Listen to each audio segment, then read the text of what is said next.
বেশি লয় 3 মণ হয় মাছ দেখি না হলে 3.5 মণ মাছ বড় হয় তাহলে বেশি লাগে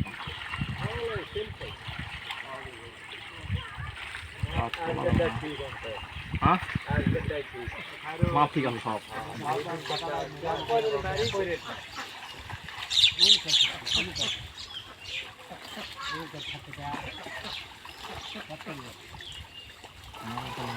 দরকার আসছিল দেখি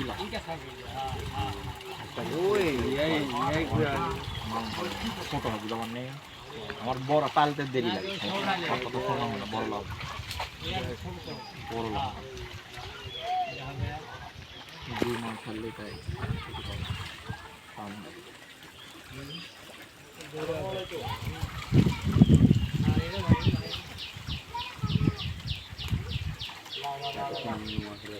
লাভ নেই